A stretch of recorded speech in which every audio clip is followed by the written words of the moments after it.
right, good evening, ladies and gentlemen. Hello and welcome to Fixing Nigeria. My name is Anu Ojo and I'm your host in this special program on Dr. Sunday Adelaja's platform. Well, to all of our viewers who join us every Friday on this show, I want to welcome you. Thank you for always being there on Facebook and on YouTube. And if you're watching us for the very first time, welcome. And in Yoruba would say, Ẹ káàbọ̀ sórí ètò. Well, Fixing Nigeria is that special program on Dr. Sunday's platform that actually talks about fixing Nigeria. We understand that to fix Nigeria is beyond just fixing the roads, is beyond fixing electricity, is beyond fixing the water problem. All of these are important, but we know that for us to fix Nigeria, then we must start with fixing Nigerians. And what better way, or what is the most appropriate way to fix Nigerians if it is not to fix the mindsets of Nigerians? And that's exactly what this program is all about. The core of fixing Nigeria is about fixing the value system of our nation. It's about fixing the value system of Nigerians, fixing our mindsets, and helping Nigerians change their mindset, change their vices, and inculcate the right value systems. And that's exactly what we talk about in the show. It's all about values, values, and values. So I want to welcome you all once again. Thank you for joining us. If you're watching this video and you're Nigerian, I want to encourage you to share this video to your Nigerian friends, both in Nigeria and those in diaspora. And if you're not Nigerian, I want you to know that our discussion would be one way or the other beneficial to you and can help you in also developing your nation. Well, today we are having an interesting topic. We're going to be talking about the party culture in Nigeria. And if you're Nigerian, I'm sure the money spraying custom is not new to you. So today we're addressing these two very important subjects, and I'm sure Nigerians would be interested in this subject. Maybe not from the angle we're going to come from, because most Nigerians would love to party and to celebrate and to go to the O1 Bears. And I mean, what is a Nigerian party without spraying money? That's like the norm. So if there is a wedding, if there is a birthday, whatever the party is, there must be some spraying of money and all of that. But, well, of course, you know that we are coming to talk about why these practices must change. And that is the reason why, if you see on your screen, the title is "We Must Change the Party Culture and Money Spraying Custom in Nigeria." But before we get into today's discussion, yes, last week we had a very interesting subject talking about African time. For those of you who missed last week's episode, as a usual custom, we would show you a snippet from last week's discussion. So sit back and have a look into what we discussed last week, and then we'll be back to discuss today's topic. Let's have a look at the video.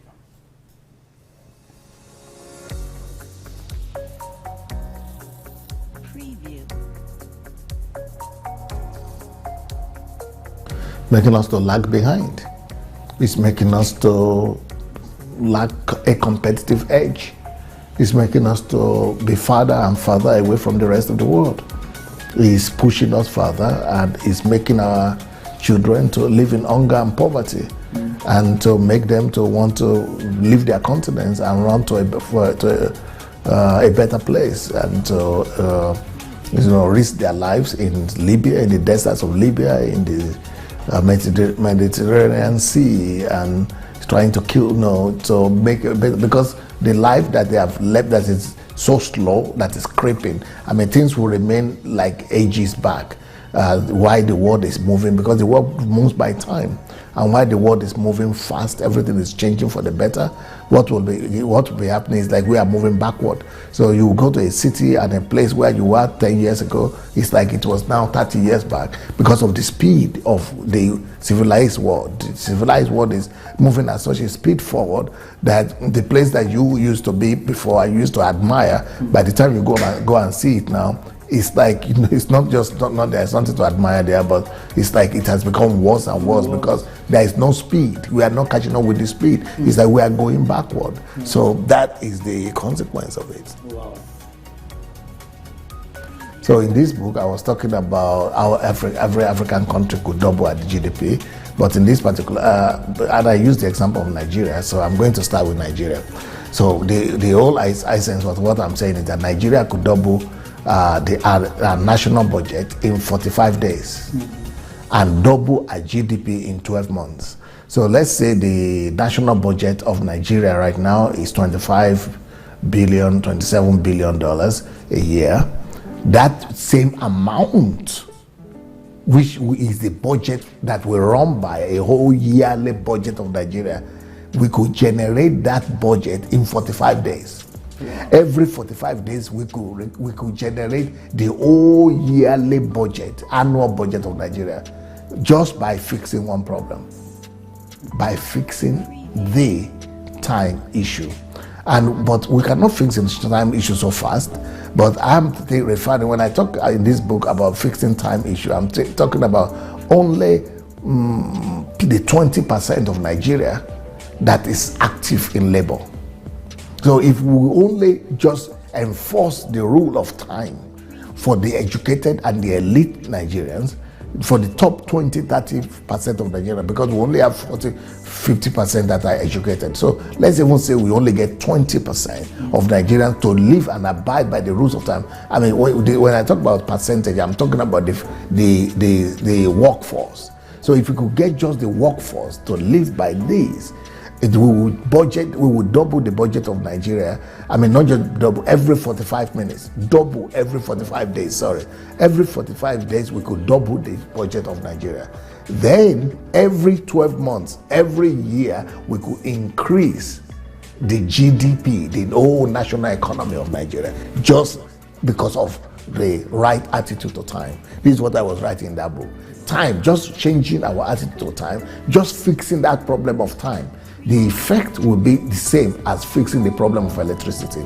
Now, thank God there is awareness about the need to fix the problem of electricity, and that once we fix the problem of electricity, it will affect the lifeline of the economy itself. But what they have not been talking about, and what most people don't tend to see, is that the effect and the impact of fixing time will have the same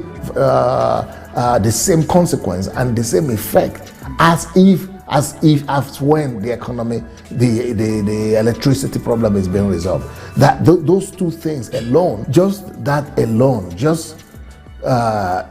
alone will be, those two things alone.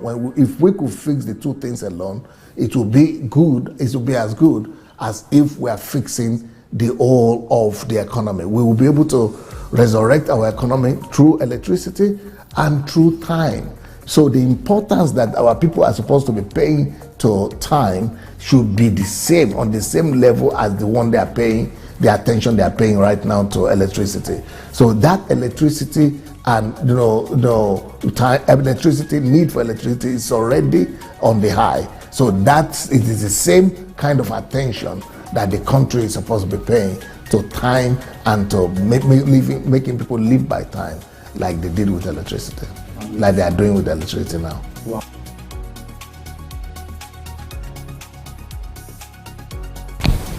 I think it's explainable. African time is coming from the fact that we are coming late to the party of the world. We are coming late to world celebration, to technology, the world's technological celebration. We used to have time, the concept of time in Africa, but the concept of time that we used to have in Africa, it used to be like, it is the same they used to have all over the world, ancient one. But for the past few thousands of years now, there is a new concept of time, because the time that we used to have used to be connected to the moons, to the seasons, but not to seconds, minutes, not to minutes and seconds. And that is the issue. So the reason why you see Africans late all the time is because they used to connect their timing to sun.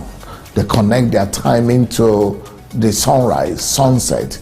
They connect the timing to, just like the all other civilizations used to do too. Europeans used to be like that. The Asian civilization used to be like that. But in the last few thousands of years, the technology has changed and the demand on time has changed.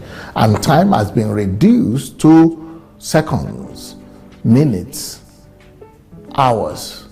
And in that aspect of time, that detail of time, Africans are not used to living by that. Even for the Europeans and for other civilizations, it has taken them hundreds of years, maybe thousands of years, to be able to align and come to the reality of living not by the moon and by the sun and by the sunset and sunrise anymore, but to be living by the reality of hours, seconds, and minutes. But we are just, that reality is just coming to us. It's not even every African that has a wristwatch yet. It's not even every African that has a clock yet. So they are not yet been living in the reality of the minutes and seconds. More so, the thing that really made time to be a reality, a European reality, is because of the economy. Economy and capitalistic economy has really helped Europeans to be able to value time. So it is the activities, the economic activities, and the need to maximize the production process and the competitiveness of it is what has really brought time to a prime place, and that has brought about the awareness and realization of the importance and wealth of time.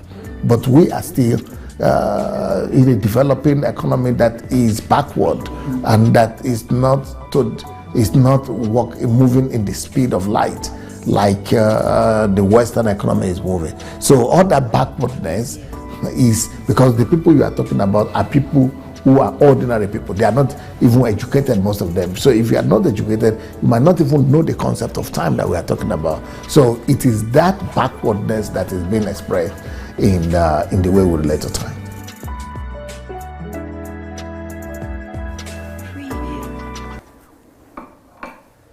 Wow.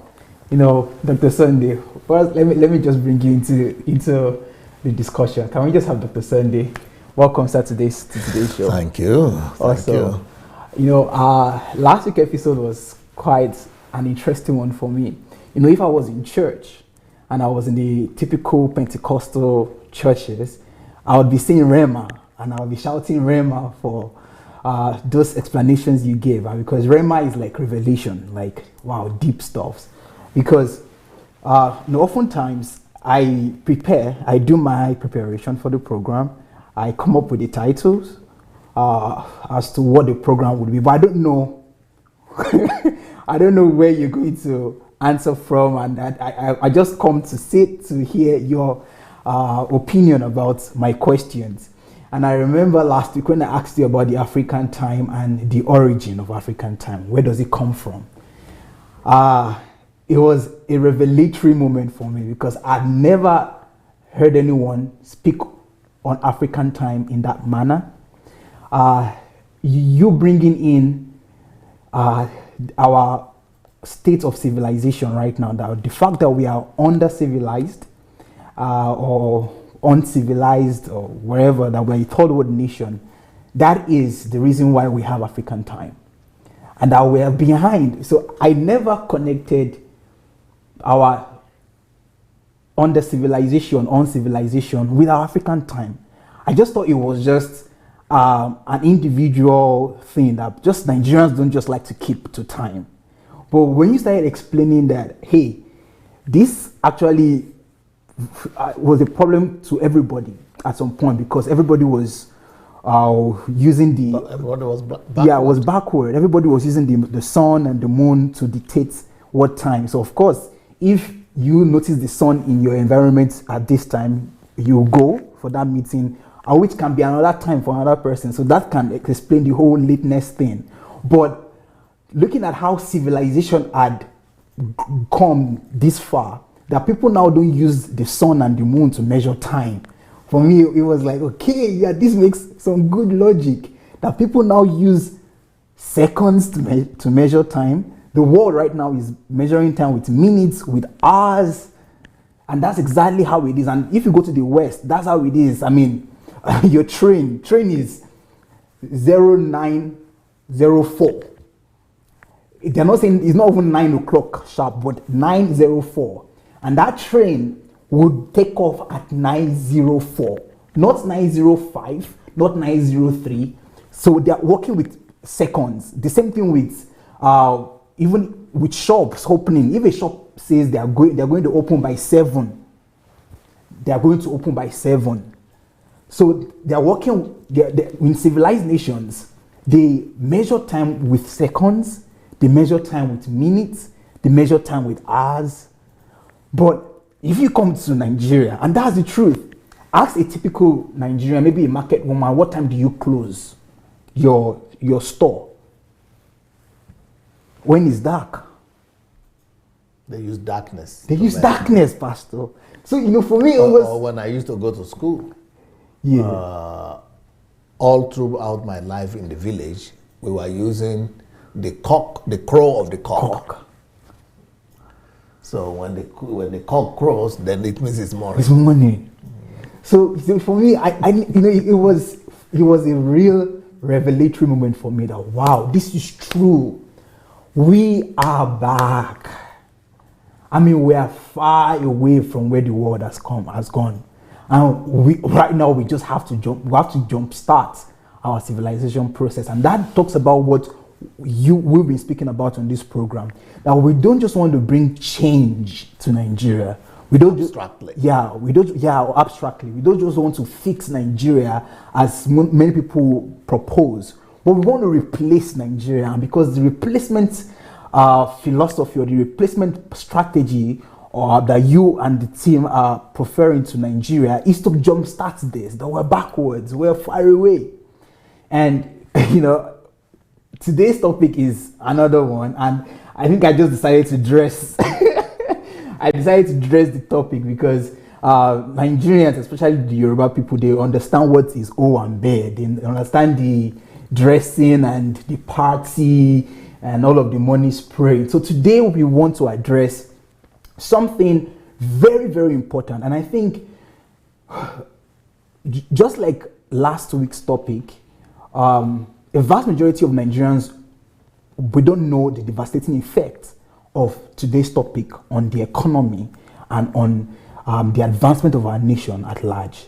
The same thing with the time that we spoke last week. You said that if we could address the African time, by addressing the African time issue, we could double our GDP in 12 months and double our national budget in 45 days. That's mind-blowing. I mean, just imagine that in every 45 days of the year, we can double our national budget. That's crazy. Just fixing one thing, just fixing time. But ask an average Nigerian that, do you know your 1 hour being late to work is what is affecting our national budget at this present time? Do you know if you go to your job early and when you're at your workplace, you don't take 5 minutes to chat with your friends, 10 minutes to go on that break that you don't need to go. But if you go to your work and you're productive, do you know that you can help Nigeria double our national budget in 45 days? They're going to look like you are speaking Chinese. Or tell them that you're not going to church every day and just going there to just pray and masturbate.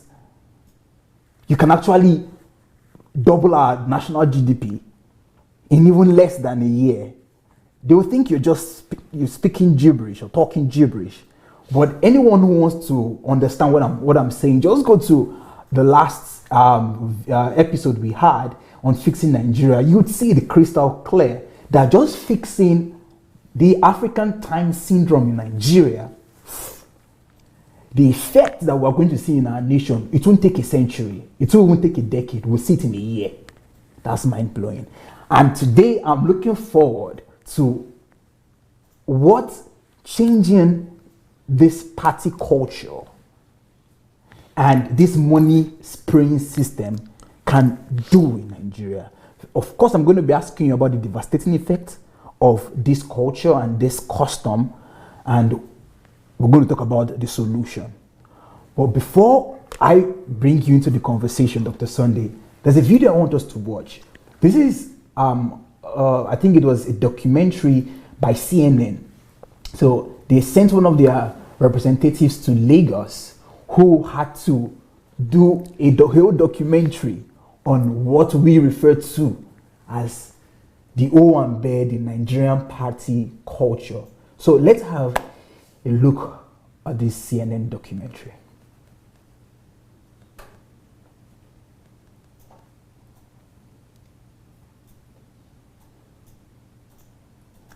Okay, so do we have it? All right, so let's get it.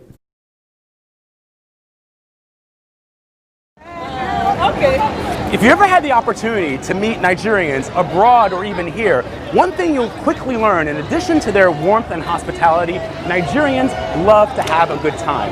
And within Nigeria, the kings and queens of any party are typically the Yoruba. The Yoruba are one of the largest ethnic groups in Nigeria. Some 35 million Nigerians are Yoruba. They are so well known for having a good time that they even have a word for it, Owambe. So I'm at this typical Yoruba wedding to find out exactly what Owambe means. Opeyemi, hi, nice to meet you. How are you? Nice to see you again. Opeyemi is the groom's brother, and he's going to tell us a little bit about what this all means. Owambe. Yeah. That's it. Owambe is a Yoruba word. It actually literally means it is there. It is there. It is there.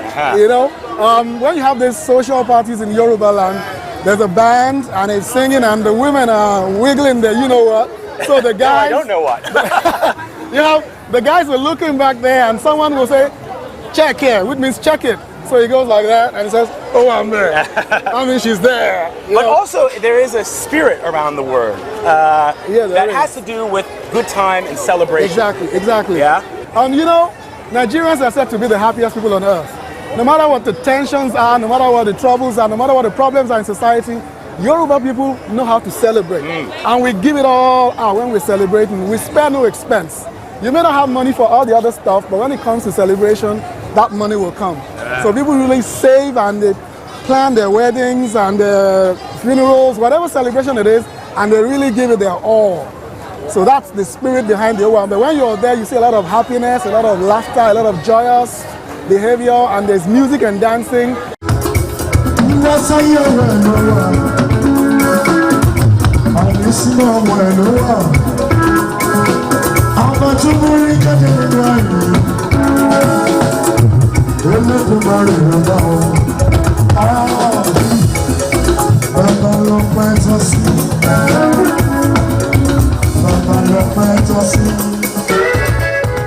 How long is this going to last? It lasts for hours. It lasts for like 4 or 5 hours. Right. If you give them time, they can be there the whole day. Really? I'm telling you. And there's also some traditional things that happen. There's a lot of bowing. There's a lot of bringing the two families together. Exactly. A lot of respect and genuflection. Exactly. And we're going to see some of that, right? You're supposed to go in there. I'm going to do that right now. All right, let's go see that. You want to see that now? Yeah, I want to see that. So let's go check it out. I want to see you do it. Okay, let's go. All right, let's go.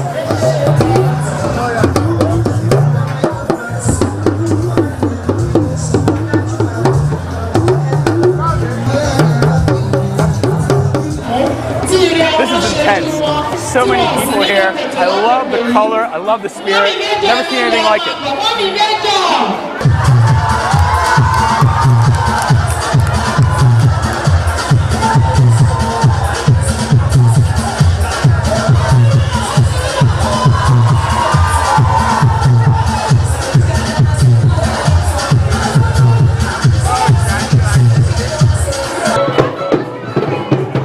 Yoruba culture is distinct in that we greet with a lot of respect. If you're a guy in Yoruba land, you prostrate. I mean, you fall face down on the ground. Yeah. Whether it's clean or dirty, you fall face down. Wow. That shows you respect. And if you're a woman, you kneel. And there's a saying in Yoruba culture that whether your in-law is big or small, that is how you must greet your in-law. Otherwise, they won't give you the daughter. this is the bride's family. The bride's family. And so you got down to Exactly. say, welcome your daughter to our family, and I'm a son of yours too. The first thing I was doing was to pay them respect. You have to respect your in-laws. No matter what their age is, you have to respect them. And the way to respect them is to prostrate flat. So I did one for the dad, and I did the other one for the mom. Wow. And then what was the thing with the money? I see there are these bowls of money. What is that? Yes. Opayemi tells me that the spraying of money is a highlight of the event. Guests would show appreciation by showering the host of a party with cash.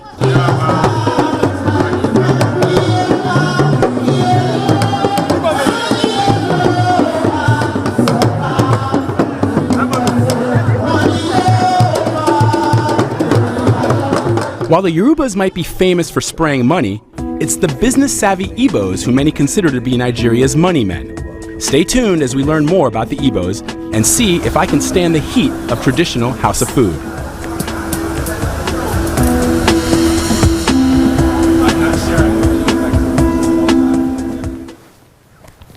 Well, Dr. Sunday, Am I on? I don't know. Okay, so let's go ahead. Yeah, this is a documentary that I think an average Nigerian would not see any issue with this. Just so you know, Dr. Sunday, that this documentary, and an average Nigerian will watch it with smiles, with pride, that this is our culture, this is our people. So let me start. Dr. Sunday, you are a Yoruba man, right? Yep. And you're particularly from the Ijebu. Yes. Good. And I'm very sure that you're aware that the Ijebu people have this, at least they have some stereotypes. The first of the stereotype is Ijebu people are generally known to be stingy, and the second stereotype, which is... They have the stereotype. Yeah, they have the stereotype. Oh, people have the stereotype about them. I think it works both ways. They, at some sort, some of the Ijebus are proud of it, that they don't call it stingy, they call it being frugal. So why do you choose not a genius speech? All right. Okay. So I was saying that the Ijebu people, their stereotypes that they have, I mean, that Nigerians have concerning the Ijebu people. The first one, as I mentioned, was the fact that they are generally known to be stingy. And then the second one is that they are very luxurious with their parties. I mean, they do a lot of parties. They are the Owambe people. They are the Owambe people. So you being an Ijebu man, first let me ask you, what is your own personal view about this Owambe culture and the party culture? I being an Ijebu man, we have to start with that because that is what you started with. Yes. You said that the Ijebus are, are you sure I'm on? Mm-hmm. That the Ijebus are known to be stingy. Yeah. Yeah, that is exactly the reputation that they have, and the thoughts of other people about them. Yeah. But you said it goes both ways. But the Ijebu themselves would not agree that they are stingy. And they would say they are the ones who understand being frugal. They will say they are frugal. Yeah, but they will say it in their own language. But there is the difference, or in their own way. Yeah. There is a difference between being frugal and being stingy. Yes. But why did you choose stingy? Yeah, because that also shows that it is the stereotype that is in you. No, not necessarily. Not necessarily. It is. Because you know that people will say they are frugal. Yeah. And other people will say they are stingy. But you shows not what they say about themselves, but what others say about them. And then you are also trying to convince me that it is they themselves that it goes both ways. Because if I were you, if I want to use that word stingy, I would say that's what people say about them, or that's the reputation they have. Yeah. But that is if I want to talk about what people are saying about them. But you said they have characteristic, or what? There is a word you use that they have that is their characteristic, or you use another one, that they have something about them, reputation about them, or not reputation, you use I use the word stereotype. Okay. Is this stereotype you used? Yeah, I use stereotype. But you said they don't have stereotype about themselves like that. No, the stereotype is from other people. It's from other people. Yeah. Yeah. So that's why I'm saying, why did you choose to use stingy? Yeah, because that's the general opinion. That's general opinion. I think and that's what most people would easily relate with. Of course, I know that they see themselves as being frugal, but just for people to relate with. And not just that they see themselves as being frugal, yes, but really that is because our language doesn't have a better word for it. Yeah. So that they call it stingy. But really what the Jebus are is that they are frugal. That is the truth. That is the truth. The reputation is not always the truth. But the truth is what really happens. If you take what the Jebus do and the way they manage their money, so will you say they are, if you just look at it objectively and you look at it as an educated person, do analysis of what they are doing. What they are doing, is it stinginess or frugalness? Frugality. Is it being stingy or frugality? You will see that it is frugality all the same. Just like with the Igbos. Many people in Nigeria, the reputation the Igbos have is that Igbos love money. Yeah. There might be a truth to that, but the real way, the best way to say it, the way they will say it about themselves, which I think is more truth. Everybody loves money, but the Igbos are enterprising. That's the way I will see them.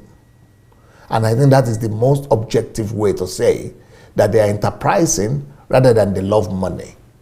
But with the way people are, they always like to put other people down one way or the other. So they will come with a negative connotation. They will come with a negative connotation and stag it and thereby label people.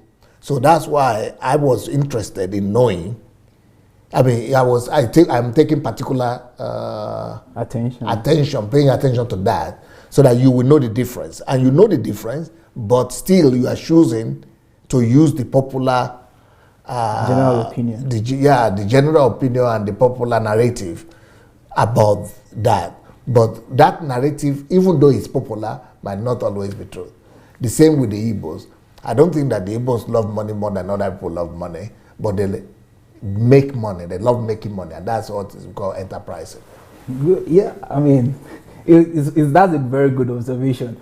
However, what I would like to say is, like you were saying, that yes, using Igbos as being enterprising, I just think that is, well, it's good that you're looking at it and giving it an objective view, and also maybe, I wouldn't want to say redefining the term, but at least bringing out the good in what people see as bad.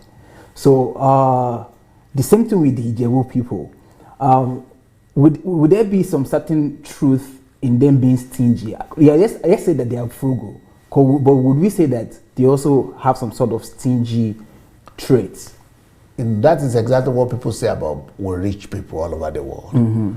They always say rich people are stingy because they don't trivialize money, and because they know how to manage money so that money reproduces money for them, instead of just to frivolously spend it.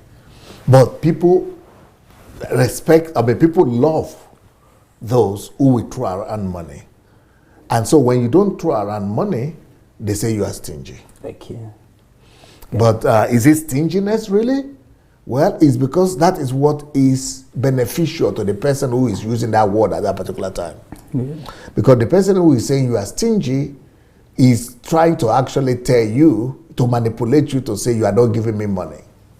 And so as to say you are bad. So when I want to say you give me money and you don't want to use direct terms, you say that person is bad because he's not giving me money. He's not spreading money. Just like now it's the same thing with the history of Nigeria with Jonathan and Buhari. They say Buhari is stingy. No, he's trying to put due process in place. And they say, oh, Jonathan government was good because money was going around. It's the same mentality. So which is right? For money just to be going around when people go to the central bank and just collect cash and distribute, and people will say that is good. Mm-hmm. But really, if you want to look at it objectively, you know that no, it's not good. And it is what Buhari is doing that is good. So with being Yoruba, I mean being a Yoruba person and an Ijebu person at the same time, I know that that is the reputation that the Ijebus have. There are three things that the Ijebus are known for. One, their frugalness, but frugality, which in the larger context of the Yorubas is regarded as stinginess, because people, I just see them as illiterate, people who talk like that, because they just don't know better. Than illiterate people, you can understand them. But then the other feature of the Ijebus is Owambe, which I cannot deny because I grew up in that, and they were always doing party, every weekend is party. And so that is there, but now it has become a Nigerian thing. There's no more Ijebu now. There's no more just Ijebu. It first of all became a Yoruba thing, then it became a Nigerian thing. And now, then the third one is that they are juju people. They are black magic people. Now the Yorubas themselves are known as black magic juju people.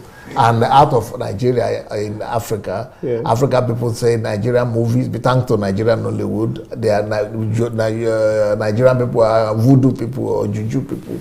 So all the labeling now is all the labeling. So I think it's rubbing off. I believe the Ijebu people should be proud. At least they shouldn't be proud of the negative. Not the negative, of course. Yeah, because those are negative stuff. But the good part. So there is nothing to be proud of it there. But the fact that they're being frugal. But that is not spreading. Frugality is not spreading. The thing that is spreading are the Owambe and the black magic. And those are the things that are spreading. Frugality is not spreading. Is frugality spreading? Even among them, frugality is not spreading. Just the rumor and the reputation remains. Okay, but let's come now to the subject of of the party culture. I think why I brought the Ijebu people was because I think it's just an interesting opposite that they are being frugal and also they spend so much with their parties, and like we saw in the video,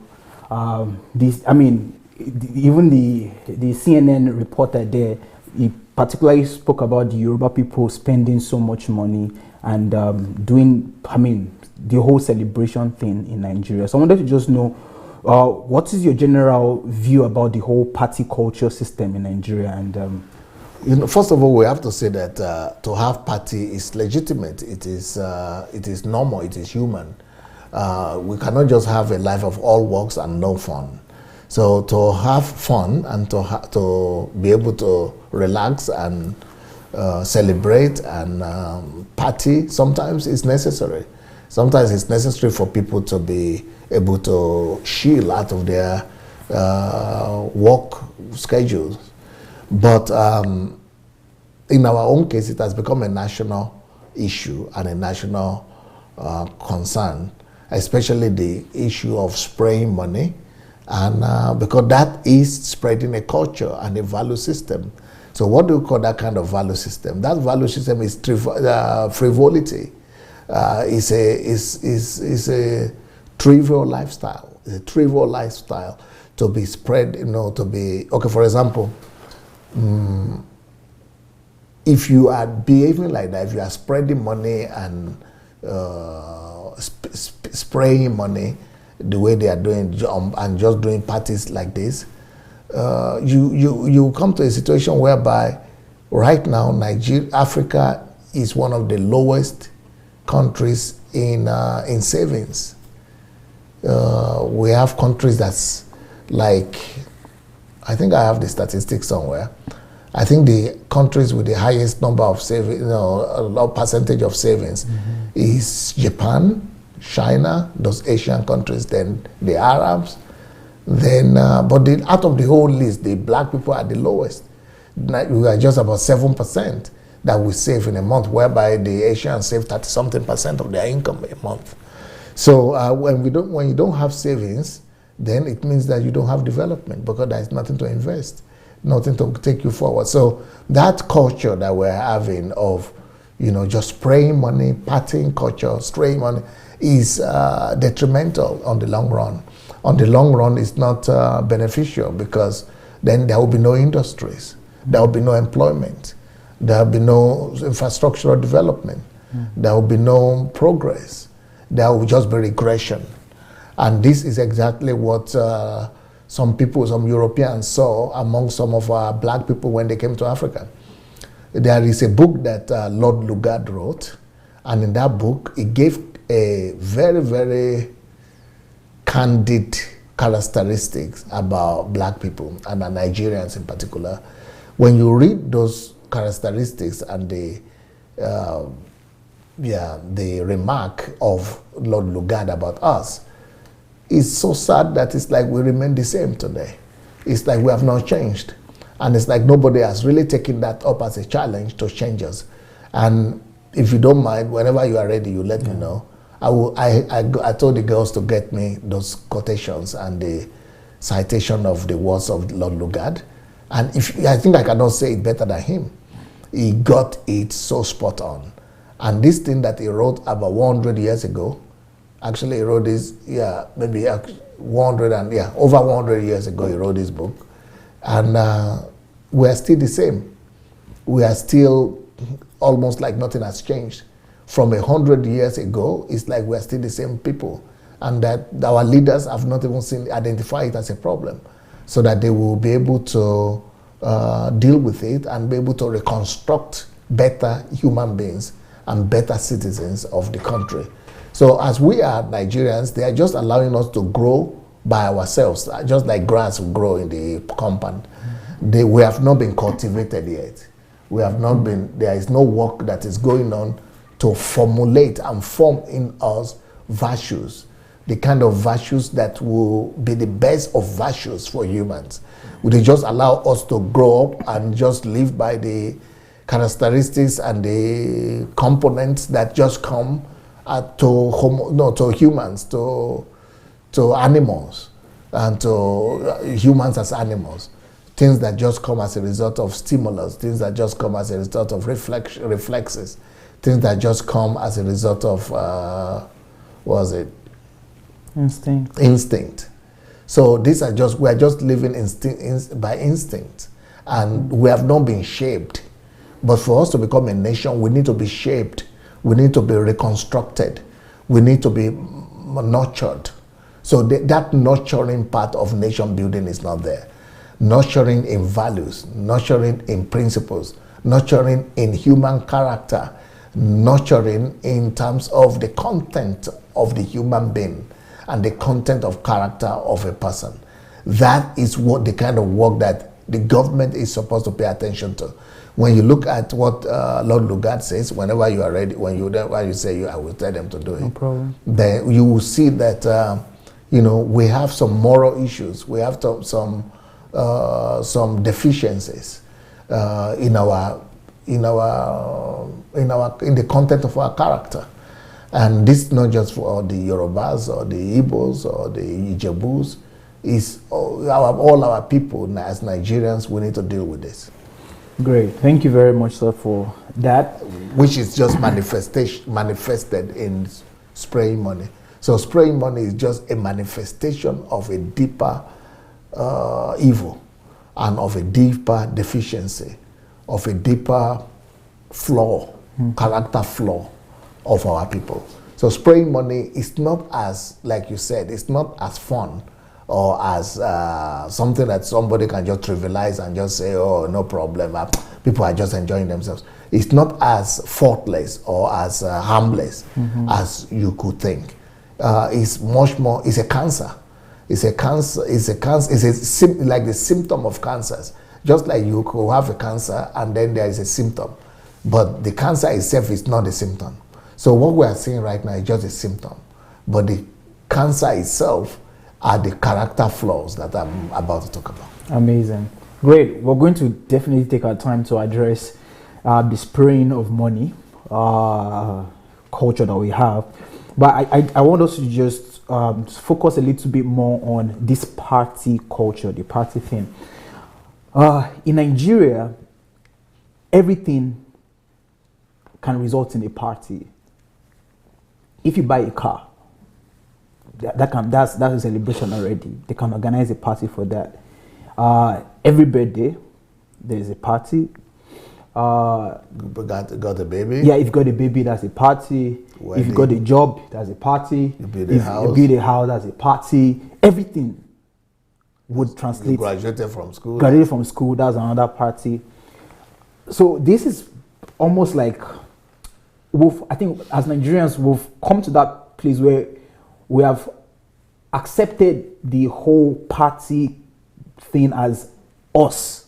Like, this is us. Like, this defines us. Like, without celebration, I mean, without celebration, we're not Nigerians. As a matter of fact, even Nigerians, we also brag, like this man, like the video we just watched, where he was saying that Nigerians are maybe one of the happiest people on earth.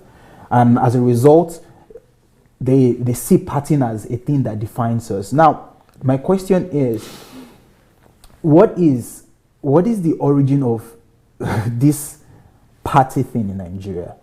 I know you said some things that has to do with instinct and that has to do with the just animalistic behaviors that comes with like grass and everything. But I want to know is there a particular cause or origin of this party thing that makes Nigerians just want to party and celebrate for every little progress or for every little achievement they have? Yeah, that is sentiment and sensuality. Sensual. Is it sensual? Yes, sensual. Is sensual. Sensual is living for the senses. Yeah. It's a sensual thing. It's it is a sensual manifestation. It's living for the senses, which is normal in a paganistic culture. Okay. So this is a manifestation of paganism.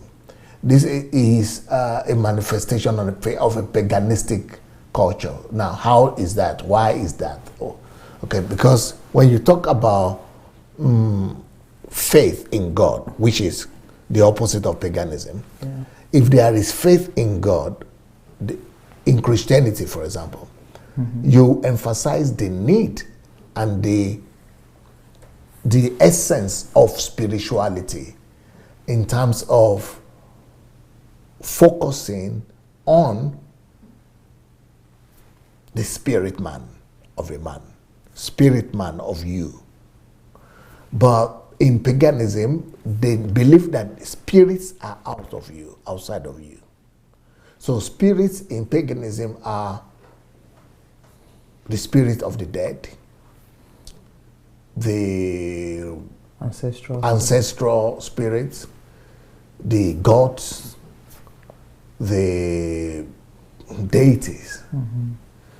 But they don't emphasize in paganism that a man is beyond what you see. In paganism, man starts and ends with what you see, with your body. So only when you die, you go to the ancestral world and meet your predecessors, what do you call them? Yeah. We call them, you go and meet your ancestors. Yes. That is, but you become a spirit. So in paganistic culture, you only become a spirit when you die. And join the spirit realm and the spirit world. But right now, you are what we see. So since you are what we see, and everything starts with you physical, your body, and ends with it, what is the loudest voice of the body? Senses. What does the body use it to function on the earth? Senses. Yeah. So sensuality becomes the whole focus of the man. So the essence of life, therefore, ends in satisfying the senses. That is on one hand. On the other hand, when there is pain, or there is an infliction of pain or sorrow on the man and on the body, on the individual, it is regarded as a bad omen. So the good omen is when you are just happy. when you are just rejoicing. It's a bad omen when anything bad happens.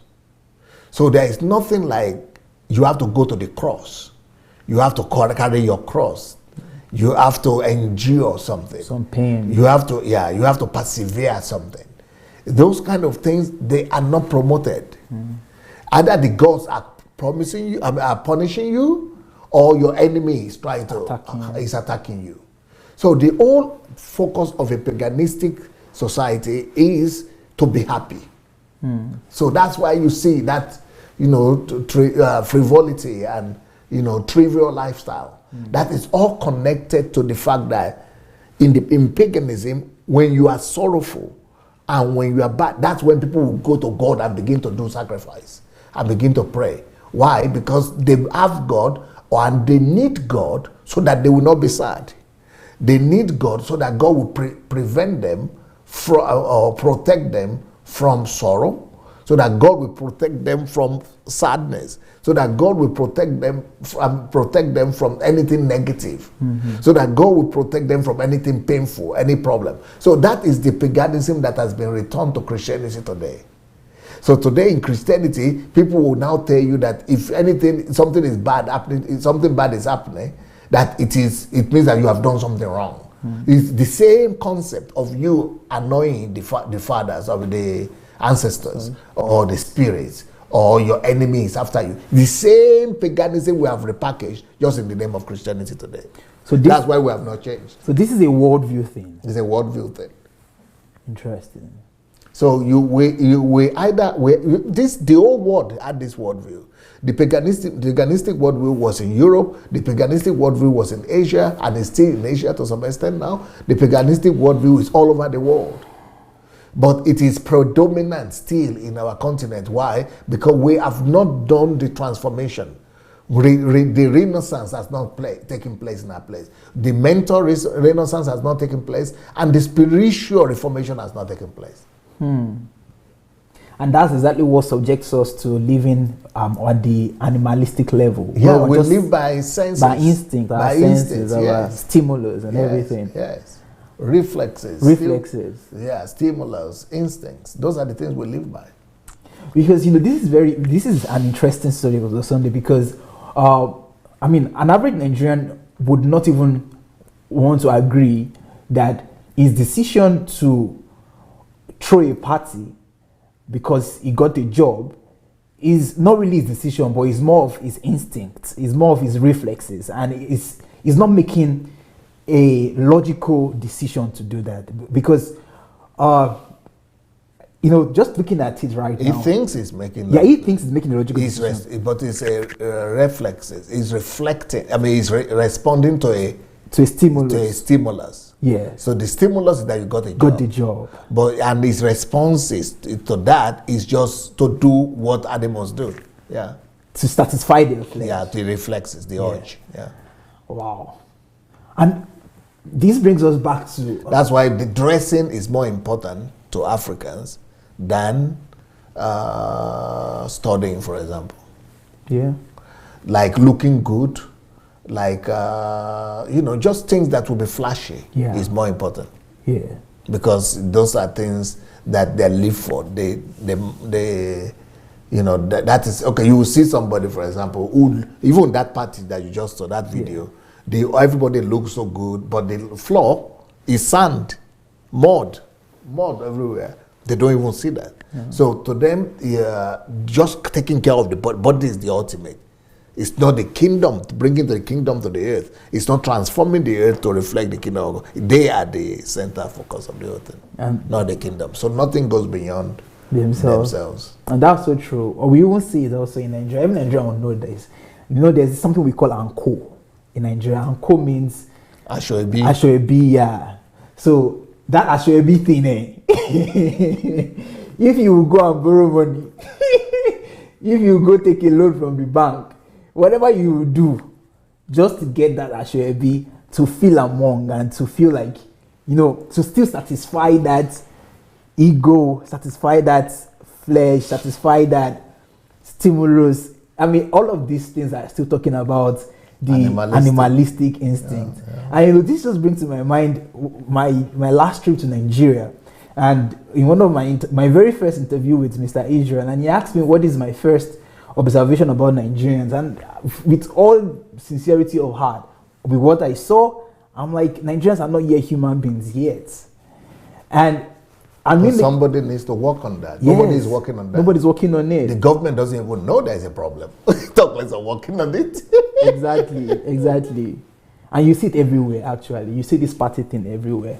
But you mentioned something very important. You see party in the West also. They have discotheque, they have clubs, but it's not like an overwhelming thing that takes over the whole culture. It's a culture thing too, but maybe it will be like Friday nights. Yeah. Saturday. Yes. And they are going back to their work on Monday. Yes. But Nigeria, was seeing people having parties when they're meant to be doing something productive. Just like the way we talked about church. For them, it will be, let's put in percentage. Maybe in the West, in Europe, America, partying and things like that could just take maybe 20% of maybe 5 to 20% of people's lives. Mm-hmm. But in Nigeria, it could take 80%. That's the difference. Yeah, I think putting percentage really puts it into good perspective. Yeah. Yes, that's how it is. But of course, like you said, rejoicing is a thing that, of course, we have to do. It's okay to rejoice. It's okay to celebrate. It's okay to party, but to chill. Yeah, it's okay to do that, but it shouldn't be in excess. I think that's what we're talking about today. But you made mention of, it shouldn't be a dominant presence. Yeah, it shouldn't be dominant. Yes, but you made mention of Lord Lugard and the characteristics that he gave about Nigerians, and you said there's a slide for it, so I think we can have the slide now. Okay. So you could explain more about it. So it's a worldview thing. Let's see what Lord Lugard says about Nigerians and Africans in general. He says, in character, when it comes to the character of the African man and to their temperament, you see, that's exactly what we're talking about. Lord Lugard wrote, the typical African of this race type, because there are different race type of Africans, is a happy, you see? Is that not what you are seeing in parties? That's exactly what you are seeing in parties. It's a happy, we just want to be happy, one way or the other, just rejoicing about, and that is just being rejoicing, celebration and things like that. Where is that coming from? From instincts. Or from reflexes. Yes. Or from stimuli. Yeah. So these are these are animalistic features. These are the characteristics that determine how animals behave. Human beings are not supposed to be behaving. The behavior of human beings are not supposed to be determined from instincts, from reflexes, and from stimuli. It should be from Homo sapiens. Reasoning. From reasoning, from fundamental reasoning, and from critical analysis and analytical thinking. So there must be intellectual integrity in your decisions. But that is not what determines our own decision-making process. Far from it. It is what you feel at the moment. It is what happened now. It is what you are feeling like. It is what other people are doing. So when he says in character and temperament, the typical African of this race type is a happy, thriftless, excitable person. Thriftless. You know what thriftless means?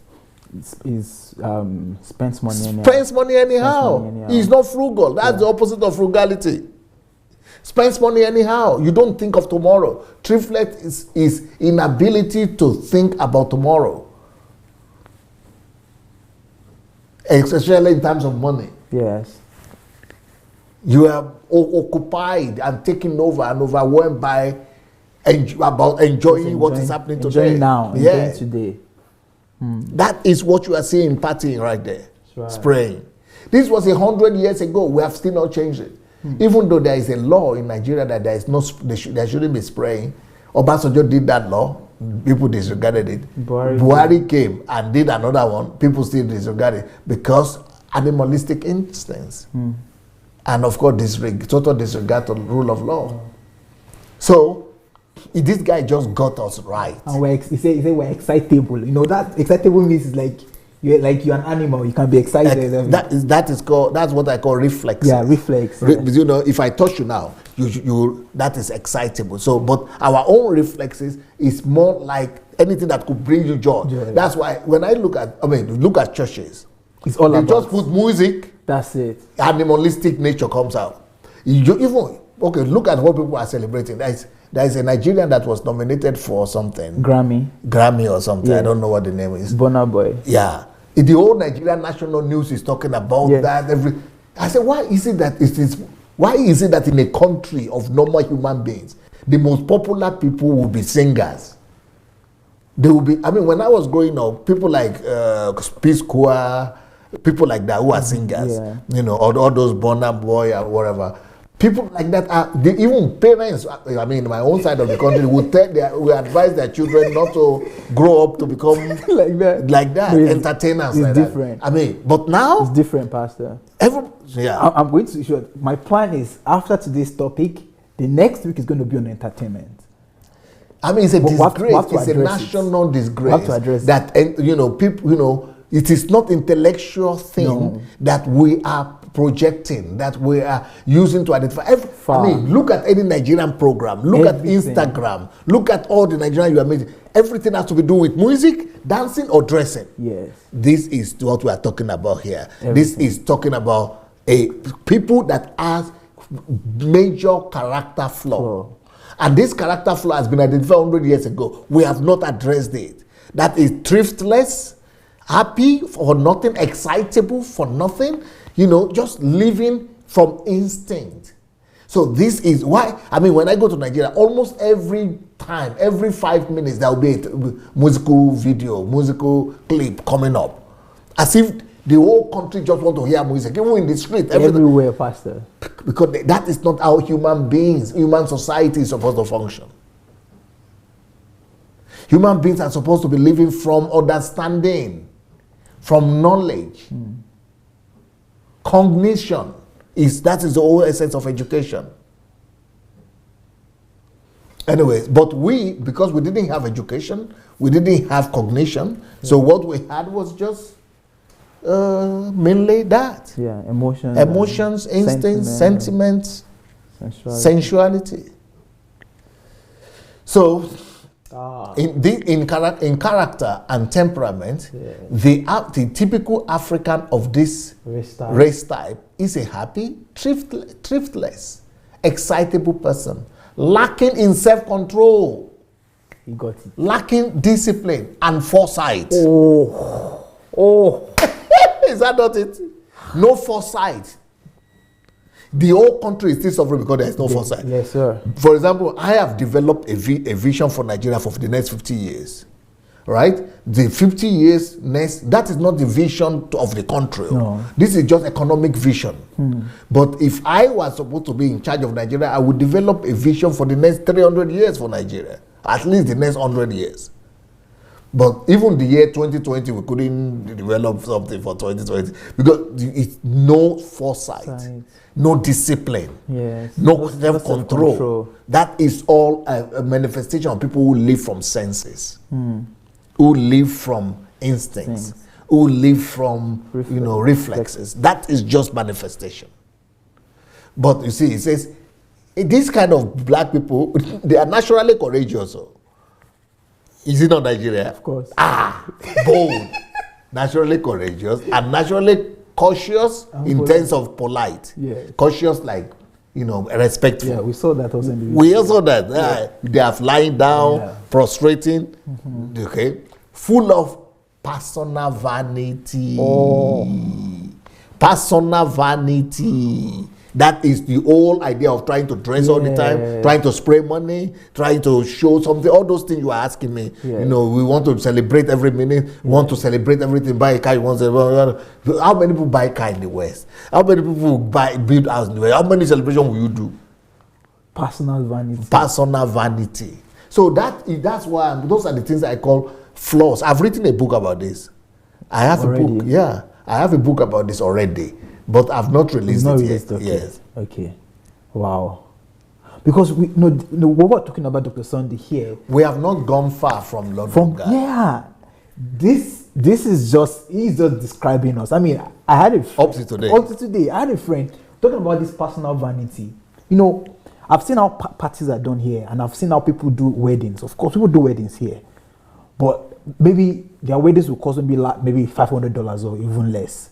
But I had a friend, colleague of mine, who spent all the money he had in his savings for his wedding, and even got into debt. Because no foresight, no self-control, no discipline, thriftlessness. Yes. You know, and also just personal vanity. Just personal vanity. That's why we are bold. I mean, we are boastful everywhere. We are just putting attention to ourselves. Yeah, that's it. Personal vanity. Wow. So apart from personal vanity, with little sense of veracity, you know, you understand what that means? Truth. Yeah, trustworthiness. Trustworthiness. Yeah. They don't care for truth. Truth is not a value system in our country. No. Veracity is not something that is, you know, a virtue that people strive towards. But in healthy societies, veracity is that is number one, upon which commerce is built, upon which human relationship is built. But here is self-glory. It is self-vanity, personal vanity that matters. It is how is it going to benefit me that matters. You see the next one, fond of music. That's us. Is that not what you have been showing? Yeah. Music everywhere. And I say it's a disgrace when this is 300 years ago. That how can people just be music? And for Nigeria, if there is no music, there is no life. There's nothing. Because they just live from instinct, from stimuli, from reflexes. They are just animalistic. They are just like children. You know, just like children don't know better. They don't use their reasoning. They don't think. Children are children. They just want to eat all the time. The same thing like this. Wow. Fond of music and loving weapons and Oriental, just like Orientals love jewelry. But maybe we don't have too much of that right now, do we? Well, not too much. Weapons, yeah, not much like that. Much, yeah. At least that one has disappeared. Yeah. His thoughts are concentrated on the events and feelings of the moment. Is that not what we are? It's because we are not living like Homo sapiens. No. Homo sapiens think about the future. Plan for the future. Critical thinking is part of being Homo sapiens. Homo sapiens. But we are still on the level of animals. But our government is not dealing with that. Look at the way people behave in the social media. I say something about Biafra, for example, you see what they will begin to say, right? Or I say something about APC, or PDP. People begin to, people are just not thinking. People, his thoughts and his thoughts are concentrated on the event and feelings. Whatever he feels right now is what is right. Of the moment. Whatever is going on right now is the truth to him. Yeah. No truth. Apart from what is happening right now, what he's feeling. The way he's feeling, that is the way, that is the truth. His truth is what he's feeling. His truth is what's going on right now, what he saw. What he's sensing. What he's sensing, and yes. So, for example, I say I'm going to Nigeria. They'll say, oh, wait, Nigeria, you've been saying this for 3 years. What will you do? Come here now. Come back and show us. We come and they are saying, come and feel what we are feeling. You see, truth to them is what they feel. And if you have listened to my truth series, you know that what you feel is not the truth. So their whole life is about the moment. And it suffers little from the apprehension for the future or grief for the past. He has forgotten, my grandmother, they don't die. They just move on. They don't do conclusions. They don't do analysis of that, a loss or the past, and they don't retrieve lessons from the past. Review. They don't retrieve lessons from the past. They don't live by principles of truth. It's all about what's going on now, what they are feeling. Wow. You want more? Do you have more? Before you give us more, can we have a video that just shows some of this praying? Yeah, let's see the third video and look at what it looks like in Nigeria, just to give a video representation of what we're talking about before Dr. Sandra Illustration, continues, or video full illustration, yeah. Let's have it. So that they know I'm not lying at them. They will still be angry at me. I'm sure that people are just mad that I'm saying this kind of thing about my own people. But it's truth. But Truth is the truth. what can I say? Truth is the truth. I'm sad to be able to say this is still going on and this is who we are. But I discovered that I was like this myself. It took me over 30 years to be in Europe and keep on working on myself to be able to even get to where I am today. Yeah. But that doesn't mean that I've overcome everything totally. That's why our children who are here in Europe are totally different from us, especially who are growing up in the Western culture.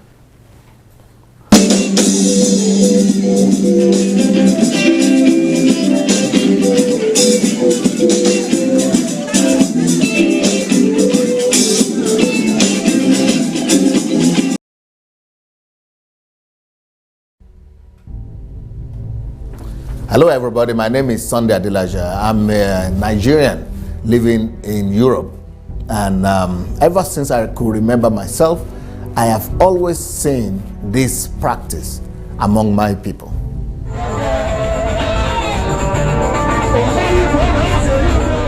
Nigerians go about spraying money in various occasions, several occasions that they have.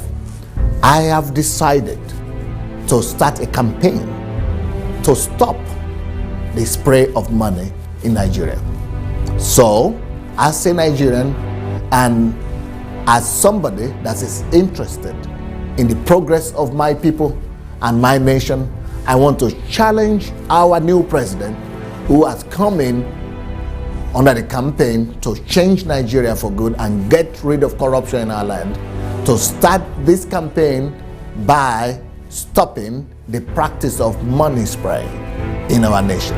So if you support this movement, if you are a Nigerian or you are an African or whoever you are, and you see what is happening right now, money being sprayed, and most of this money are coming from our looted money, from the money that are meant for the ordinary people.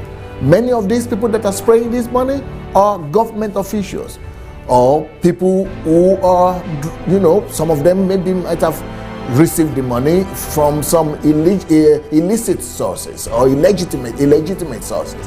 And when you practice and allow this kind of practice in a society, young people are seeing it, and everybody is dreaming of growing up one day and being able to spray dollars, US dollars like this. Please, let's support this campaign. Let's stop money spraying in Nigeria. And I want to also talk to the Senate, to the House of Representatives, to pay attention to this. Let's stop money spraying, the act of money spraying in our culture. We must stop this if we want to stop corruption. If we don't stop this, there is no way we'll ever be able to stop corruption or bring a lasting change to our country. So, President Buhari, stop money spraying in Nigeria. Well, my name is Sunday Adelaja, and I want to challenge the National Assembly of Nigeria, the government of Nigeria, and the President of Nigeria to support the movement for stopping the practice of money spraying in our country. My challenge goes to the President Buhari, and I want to say, will you start your corruption campaign by stopping and putting an end to the practice of money spraying in our country? Hello, fellow Nigerians. If you wish to support this initiative that I've just started to stop money spraying in Nigeria, I would like you to lend us your voice by writing something like this. Very simple. You could write it with your pen, or you could print it out and just paste it.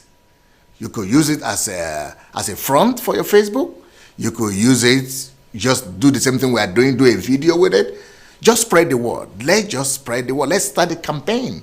Let that word go from the north to the south, east to the west, and let us raise the awareness among our people that we will not allow corrupt politicians to keep on spraying money left and right, and we will not also allow our young people to keep on carrying drugs just because they want to show off with their money. Please, spread the word. Support the movement. Buhari, stop money spraying. Thank you. President Buhari, stop money spraying. President Buhari, stop money spraying. President Buhari, stop money spraying. President Buhari, stop money spraying.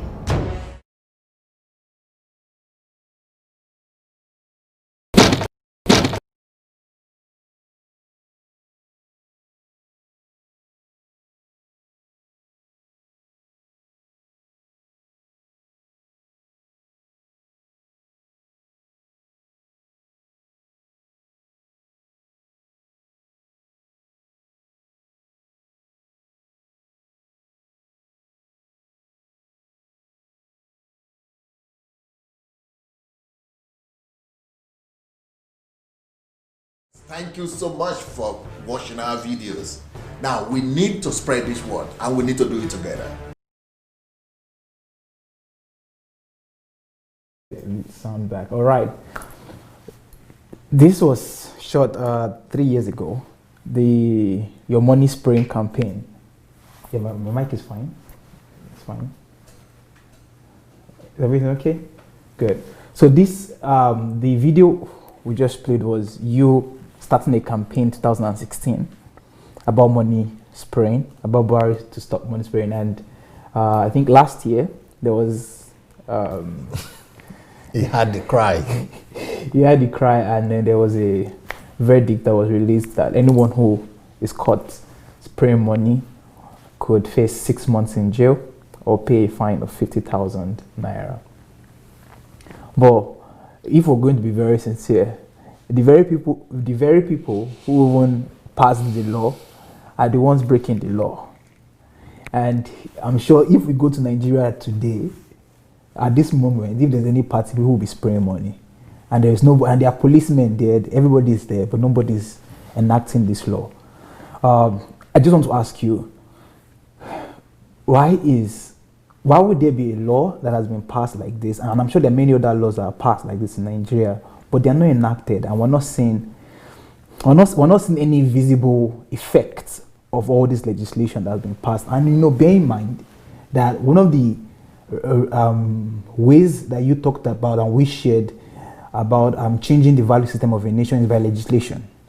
But this is something that's been legislated, but we've not seen an effect in the culture and the mindset of our people. So what is your response on about this? That this has been legislated, but the practice is still ongoing and is even increasing by the day. First, because the fundamental question about lawlessness in the country and lack of respect for the rule of law is because there is no respect for truth. There is no absolutism of the truth, and when the truth is not the authority, anything becomes authority. When either the truth is going to become the absolute authority, when there must be a starting point. When there is the mindset that there is something that is absolute, there is the absolute truth somewhere, and that is the ultimate authority, then you know that if the law is the truth. And if the law has said this, is the absolute authority. Nobody is higher than the law. So everybody is equal before the law. Nobody is higher than the law. So the truth or the law is higher than everybody, and everybody must submit to it. So since there is no awareness, like in that thing that Lord Lugard said, that there is no sense of veracity. We don't have any love for veracity. We don't have any form of veracity. Mm-hmm. So we don't have any inclination to truth. We don't have any love for truth or any desire for truth. Even the awareness of truth is not It's not an everyday reality for us. Our culture and our people have not been educated in the supremacy of the truth. For a society to change, one of the things that has to change is for the whole society, both the governors and the governees, all of them have to first of all come to the realization that, okay, this whole society is functioning, we all agree, by the supremacy of one standard. This is where we are all starting from. That is the foundation. The foundation of everything should be the truth, the supremacy of the truth, the authority of the truth. So everybody must first of all sign in to the authority of the truth and the supremacy of that truth. Once everybody condones to that the truth is the ultimate authority over everybody, every position, every politician, every businessman, every rich person, everybody bows before the truth. One will know that, okay, so what is going to be the truth in our society? The truth will be the law, the constitution. So everybody will then bow before that truth. Once that is established in the mind and psyche of everybody, subconscious mind of everyone, only then we could be the society. Without establishing the authority of truth and the rule of law, you cannot be the society. So we don't have society, human society yet. I think we'll have to dedicate a whole program to address how we can achieve this, how to make Nigerians. I think you already have teachings on this actually, on truth. So maybe we might not need to repeat it, but how to make the truth the absolute authority. How to make the truth supreme. Yeah, I've written a book also on that. I've not published it yet. I'm not publishing a lot of books that I've written right now because I want the ones that I've written to get to people's mind first. But I'm writing them and keeping them. One of the books, such book, is the authority of truth. Either the truth is authority, or what do I call it? The truth is the authority of truth. Either the truth is authority or everything else becomes the authority. Every authority becomes the truth. Wow, interesting. Okay, let me give. I know you still have some more things to share with us, but let me give the opportunity to our viewers who are watching who would like to contribute to today's discussion. Well, if you're Nigerian, I think I would really love to hear your inputs. I would like to hear your thoughts, your opinion on today's subject. So if you're watching us both on Facebook or on YouTube and you would like to contribute to today's discussion, the way to do so is to go to Facebook Messenger and search for Move Agents Matic. Move Agents Matic.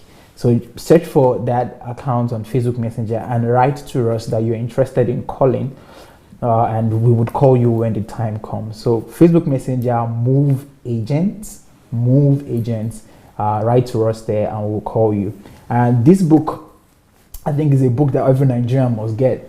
The title of this book is Work is Better Than Vacation, Labor Better Than Favor.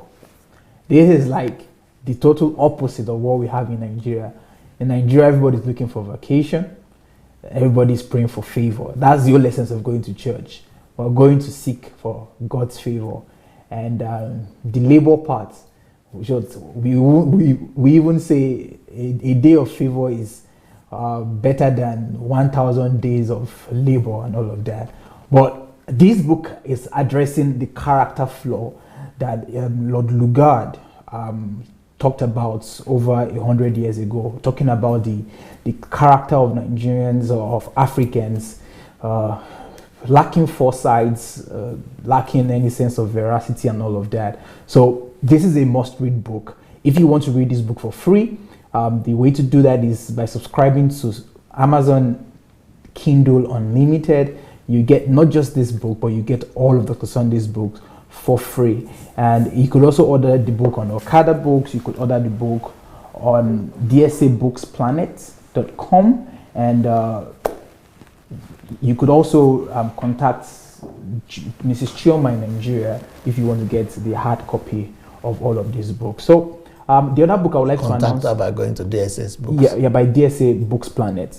Yeah. .com. .com. Yeah, DSA Books Planet. And or write to us directly to the office here. If you want to get books. If you want to get books, especially if you want to get many. In bulk, yeah. In bulk. Just write to dsasbooks@gmail.com. dsasbooks@gmail.com. Beautiful. And the other book I want to quickly announce before I allow you to continue is Why Does God Take from Those Who do not have or who don't have and give to those who have? Well, this is a book that explains why we are where we are in Nigeria. Of course, it will do like that. God, he has no choice because we lack all of the virtues, we lack the values, we lack the character that would make God take from other people and give to us. So, right, or even to make us retain because we think what we have. So we keep losing what we have, and it's a book that every Nigerian must read. And get this book and enrich yourself, share it with your children, and let everybody get to know about all of these materials. Dr. Sunday, you said you have some more things. Yes. Let's continue. Much than just slide. Well, I have more things that Lord Lugard said about Nigeria. So I've shown you, I think, just one page. Just one page. Yeah, I think I have 3 pages. All right, let's see. Of what he has to say about Nigerians and Africans. Great. So this is the second thing.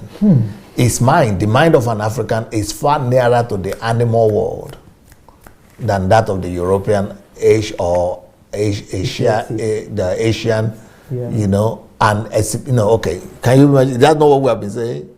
And somebody will say, because I read here. No. I just know that just from my own development. Yeah. But, if you say that to our people, they will say, it's the person who says it's Lord Lugard. So you are agreeing with Lord Lugard is a colonizer or is a colonialist and things like that. Yes, but sometimes maybe even the enemy can tell the truth. Yeah. So, and we need to work on this. If I were the governor or the government, I would have just taken, the only governor that I think try to address this is the past governor of Osun State, Arigbeshola or something they call him. He really tried to do something, but he had too many problems, too many social and political problems that all his efforts were just reduced to nothing. But he tried to really make his people to become human beings.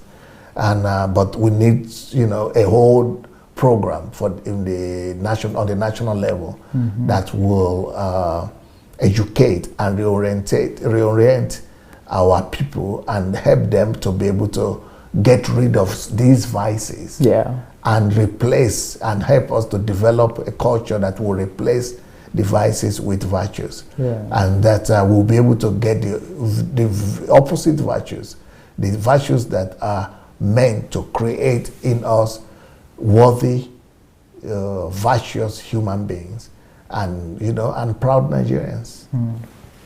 So he said they are more like animal world. They are closer because animal world. Why is it? It's not that it's abusing us. Somebody will read this and say, "Oh, he's abusing us." No. If the reason why he says that we are closer to the animal world is because we're living out of instinct.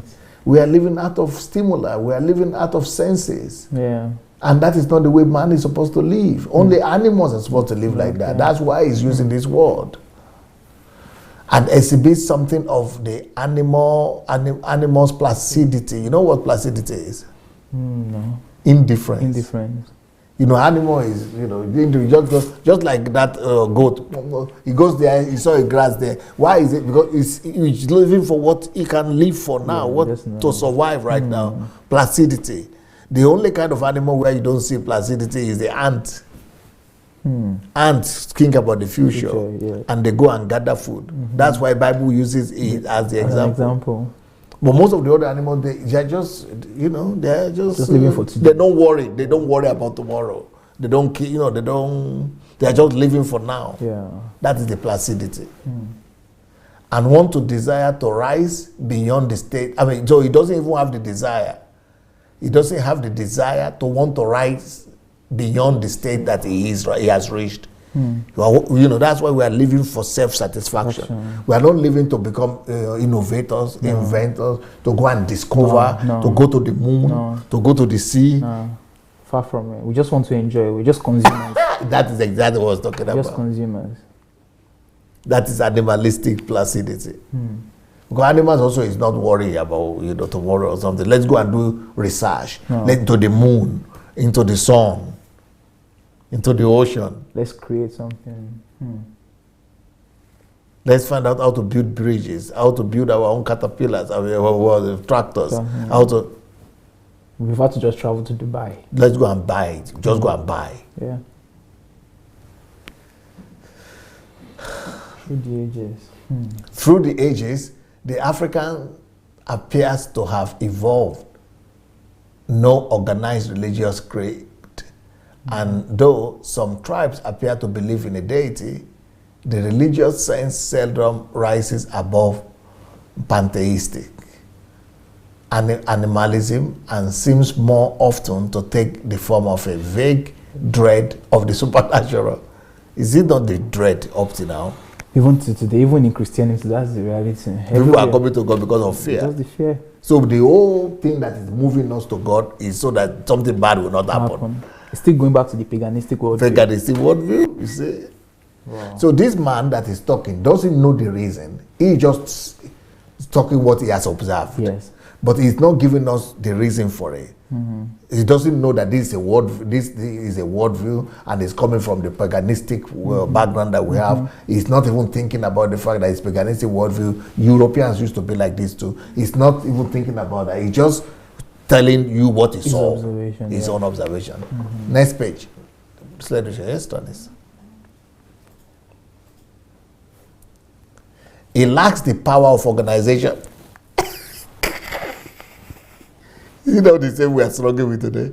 Maintenance culture, where is it? No organization, chaos. no order, chaos. You see? That's true. So these are the things we are supposed to address one by one. And is conspicuously deficient in the management and control alike of men and business. Not to be able to organize. He loves the display of power, but fails to realize his responsibility. Of course. Is that us? Of course. Of course. Power. We all want to have power. Yes. We don't want to be qualified for it or be No, it's not the responsibility, it's the power. He will work hard with a less incentive than most races. I agree. You agree? Yes. You see? And I will tell you why. Okay. He's working hard more than most races. He's coming back to that animalistic, egocentric, because he's working so hard now just to get something he will feed to feed now. Yeah. Than rather using his logic to sit down and think, okay, why should I do this? Why should I accept this job? All of that. He has the courage of the fighting animal, an instinct rather than a moral virtue. Just want to struggle, one bear. Yeah, more like an instinct. So why are you making that noise? Why are you doing so? Talomba sorrow. Who are you talking to like that? Me? You go see or one woman came up one day and said, Buhari is not going to be good for you, for your children, for your grandchildren. It's not going to be good for you. See what's happening to our children in South Africa. You just want to fight and you see. Animals have arrived, they have been released from the zoo. And they have been given iPhone. And internet. You see them on display everywhere. So this is not even like no logical information. No, that this is not a virtue. These are vices. They are vices, of course. Because people think that courage is like something we should be proud of, but no, it's not a virtue. It's more of an instinct. Of course, it's animalistic. Wow. In brief, the virtues and defects of this race type are those of attractive children. You see. They're like children. They don't think like children. Don't think that you can just take them for granted. Those whose confidence, when it is won, is given ungrudgingly, as to an older and wiser superior, and without envy. You see, our people are just like subservient. That's where our subservience comes from. I'm going to address that too. Perhaps the two traits which have impressed me as the most characteristic of the African native are his lack of apprehension and his inability to visualize the future. is lack of apprehension. Lack of apprehension and lack of ability to to visualize the future. Unbelievable. Horrible stuff. And that's where we are today. Yeah. And nobody is addressing this. That's okay. So these people are, even though they are our enemies, because if your enemy knows your weakness, you are in danger. So go ahead and get rid of it. Nana Stepedoyam. Go ahead and get rid of it very fast. Go ahead and get rid of those your weaknesses so that your enemy will not know your weakness.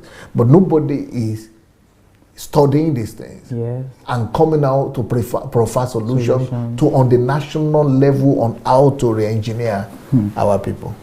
Wow. I mean, I've written a whole book about this. I'm going to call it. I wanted to call it. How far have we gone from Lugard? Then I discovered that our people will not even know where were we from Lugard. Where were we before? So I'm going to call it Africans are animals. Hey. Nigerians are animals or Africans are animals by Lugard. Nigerians will not want to read that book. They don't like to read it. But it will get people's attention. Well, of course. It's just like the book with a man or a mouse. I think that a man or a mouse also. People don't even talk about it. You don't even hear that they have a book like that. Yeah, but that's the truth, That's just the truth. And I know from this program, I remember from the last week's program that we had, and even the previous ones, anyone that really has a desire to see a transformed Nigeria, you can find life projects from all of our programs. I mean, I think we have a caller. We have a caller already? Okay. Hello, caller. Good evening. Good evening, yes, sir. Good evening, sir. From Aberdeen. Usha?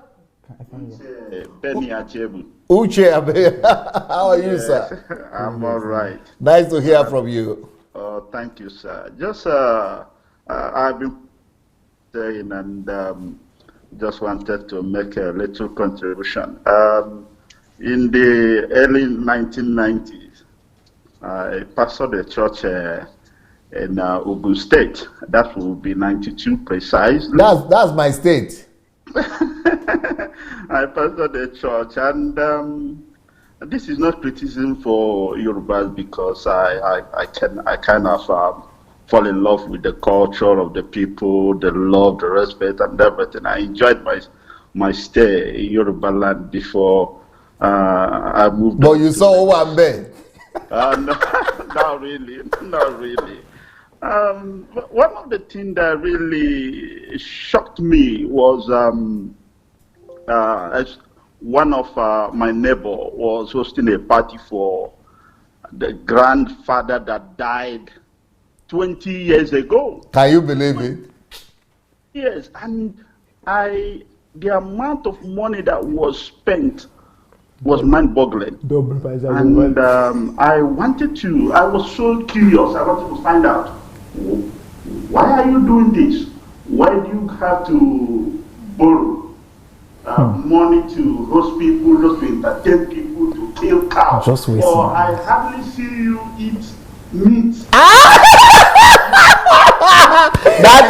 That is Yoruba for you. That is Ijebu Yoruba for you. You eat good, and now you are killing cows for people, and I can't believe you are spot on, my brother. You are spot on. They eat the meat for 1 year, 1 day. Yeah, and then what shocked me was one person. He said to me, "Well, didn't the Bible say give thanks?" Wow. Is he a believer? Chapter 5 verse 18. Yeah, he got to church anyway. He said in everything, give thanks. So we are just giving thanks. I said, wow. Wow. So this is a misconception of giving thanks with celebration instead of being gracious, being grateful to what God have done for you. You misplace it with celebration. Horrible. And Horrible you go into debt, just to entertain people. I'm not saying this is akin to only to the Yorubas. But the Yorubas are the champions in it. Well, it might not be. It might not be. I lost my mother-in-law and sister-in-law early this year, and I went just for a small burial. Living in the UK for about 20 years now, I wanted to cut down on this. I couldn't believe it. All the kind of things this person coming, you must do this, you must spend this, and at the end, I spent over 2.8 million just for that burial. Wow. Just for one person. Wow. And I'm there sitting, what is going on here? What is going on here? Okay. And the church will come in and say, well, you know, this woman is 97 years. The church came in and said, well, you have to pay everything that she has owed. If you don't pay it, we are not coming. Wow. And it's unbelievable. I think the party thing is endemic with Nigerians. But I want to say this also. One of the reasons why we have this is the influence of music, the entertainment industry. Yes, yes. I remember a particular musician by the name Oliver de Coque. He says, every band, that means let us enjoy now. Tomorrow we can think about tomorrow. Let us just enjoy now, the moment. They turn our people to animals by that. Yes, and people absorb all this. And the same thing is happening with Nollywood. Nollywood is repeating the same mistake. And people are watching it and saying, oh, I wish when I have little money, I would do like this. So I think for Nigerians to change, those in the entertainment industry owe us a favor. They have to do something. Yeah. They have to look at the words they put out there. Sometimes, anyway, I don't listen to music because I once had somebody singing a song and I don't even know the meaning. It was I was saying, I listened. I tried to understand what he was talking about. I said, can you tell me what the lyrics of this song? And he said he doesn't know. So a lot of confusion everywhere. If there is any person listening to us that is in the entertainment industry, please, they should do us a favor. Yes. And they should cut down instead of promoting this thriftlessness within our culture. Yes. Introducing this lifestyle. They should at least do something that will try to promote thoughtfulness. Yes. Thank you. Thank you, my brother. Thank wow. you for what you are doing. You know, I'm so surprised that you came up because I'm always criticized about talking like this. So I'm so surprised that I have somebody to give support like this. No. Look, it's everywhere. It's everywhere. The Igbos, Yorubas, the Hausas, it's everywhere. Literally, and you can't fully. No, I'm just so happy that there are people like you who understand that this is a problem, because like Anu was saying, people don't think it's a problem. No, they wouldn't understand it. You just spend money, let's eat it. Even if you go into debt and take 10 years to pay it off, you don't care. Just do it. Just do it. Yeah. Thank you so much. God bless you. Thank you, sir. Great. Thank you for your comment. Well, let me just give the invitation to everyone watching us right now. Mr. Ajegbu just talked about entertainment, and during the program we talked about entertainment. Next week we're going to be addressing the entertainment craze in Nigeria. You know, I was trying to address the situation one time in some of my teachings when I was talking about one one Christian, one Christian guy was doing Olorogboporo or something like that. And I was saying, what are you people doing? This is animalistic. And people are telling me, so you are not against praise and worship. That means I'm against praise and worship. That's how they say it, yeah. I'm against God. I'm against church. I'm against. They say, now that we thought he was just against pastor, now that he has against praising God, his own case is closed. It's very, I remember the same response was what also came when you were talking about this this concert they always do, organized by this church. Oh yeah, in Lagos. In Lagos. Experience. The same thing I had though. The same thing they told me. But they say what could be wrong in people praising God? They don't know. My people. I think we have a caller. Hello, caller. Good evening. Hello, Dr. Anu. Good evening, Queen Mabel. Good to receive from you today. My beloved brother DSA. Yes, man. I am here.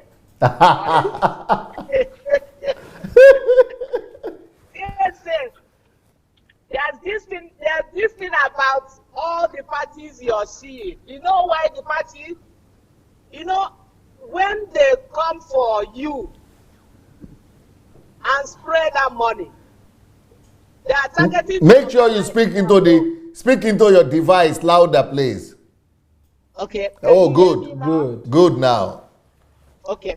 So when they come for you, they are targeting you to come for them. So even if they are not celebrating anything, they can 20 or 15 years debt and bring it out to celebrate. So that's why you see all those celebrations, like the last caller just said, somebody celebrating 20 years death. You can imagine that. but because he or she has been going, spraying money, so it's her turn to get her own money. You must give her her own. I get it now. Yeah, that's what is going on. If you have a mother like somebody like me, that my dad and my mom and my dad is late, I don't care if your mother died, because it doesn't concern me. I'm not waiting for you to come for me. That's exactly what is going on. So if they still have theirs, they're gonna come for whatever you are celebrating, because they are waiting. When their own die, you gotta come and spray money. I see. Oh yeah, that's all you are seeing. Somebody called me from I think Edo State. He said, please help me. I look at you as somebody that has godly mind. I said, how do you know that? I said, but why? I said, but why are you calling? He said, the father just died and they have to bury the father. I said, oh wow, what happened? He said, he died because we didn't have money to take good care of him. We didn't have money to pay for the hospital bills, so they didn't take good care of him and he died. And I said, why are you calling now? He said, because they're gonna give him a befitting burial. I said, oh my God, you are just talking to the wrong person. For the fact you did not give that man a befitting living, you did not give him a befitting hospital, nothing like befitting burial. Man, that's hilarious. No befitting life, they want to give death. Yeah, I said, go and bury that man like that. He said, no, by culture, they will not allow me bury him. Christian, I said, of course. I said, if you are a Christian, go and bury that man like that. Just go and dig a ground and bury him. He said, no, it can't be done that way. I said, but you people were able not to give him a befitting life, and now you want to give him. You must. I was so furious with him. I said, don't call this number again. Go and just bury your father like that. Whoever that say you can't bury your father like that, then tell that person to give you money. I said, but Jesus destroy that culture. Go and bury your father. Jesus, he said, no, my father will kill. He said, my father will kill me. I said, kill you for what? When he couldn't even hold his life when he was alive. What can he do after death? Yes. He can't do you anything. Yes, dear sir. Jesus said, let the dead go and bury their dead now. There you go. No, they must give befitting. I don't know what is befitting about that. Like I hope my sister will be listening. He said this woman died of cancer.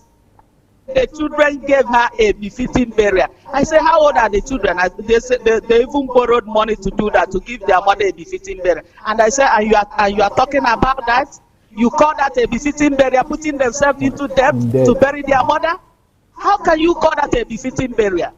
That is not befitting burial. They are in debt already. Why would they do that? So many things is just not going right in that country. But we keep talking, we keep fighting, we keep pushing. One day we hear, and things will get to the right track. Thank you so much, DSA. Dr. Anu, Wambe, that's how you dress. You dress so well.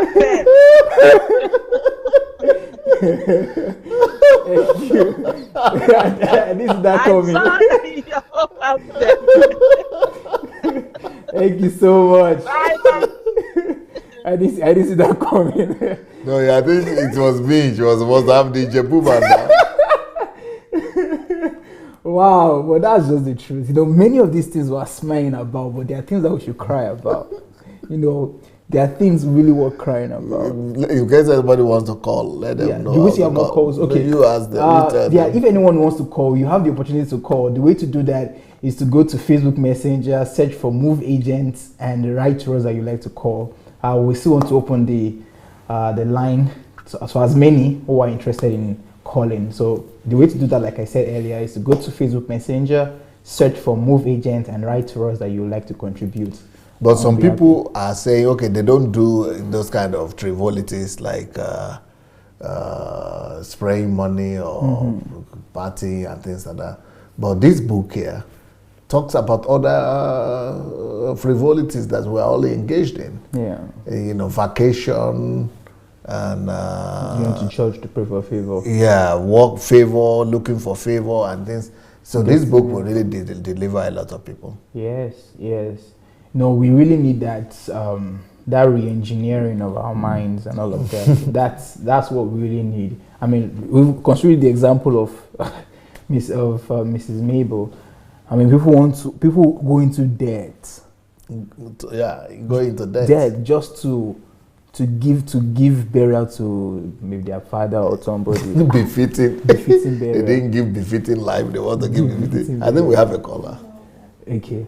But and that comes to the issue of self-vanity, you know. We talked about it here. Yeah. Because if you look at it critically, it's all about self-vanity. It's about just saying, okay, yes, we did one party, we killed 5 cows. 5 cows. But all of these things need to be addressed. Personal vanity. Yeah, personal vanity. Okay, we have a call. Hello? Hello? Okay, yeah. Can you speak louder, please? Hello, dear sir. Oh, yeah, I hear loud and clear now. Can you hear me now? Very well. Yeah, all right. This is good evening, dear sir. I'm Dr. No. Good evening, sir. Who is calling us from where, please? All right, that's good. Yeah. So, like as I was saying, you know, my name is Wilson, calling from Germany. Oh, yes, Wilson, yes. My name is Wilson, calling from Germany. Yes, go ahead, sir.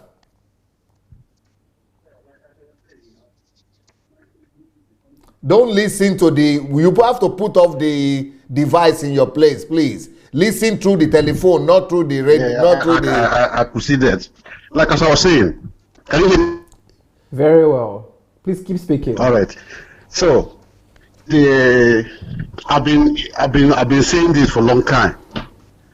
If someone maybe could bear any witness or could remember the death. The problem we're having in Nigeria is paganism. Yes. Paganism has nothing to do with a country. If this is like, you know, think it. What is the meaning of paganism? That is negative aspect first. If you want to differentiate what paganism is all about. Paganism is negative aspect. What is negative aspect have to do with life? So if definitely we understand what negative means, then what is the essence going to negative? If you understand the meaning of negative, then you see the problem. The whole Africa, the reason why they were colonized because of their living, the way they live, because they are not human.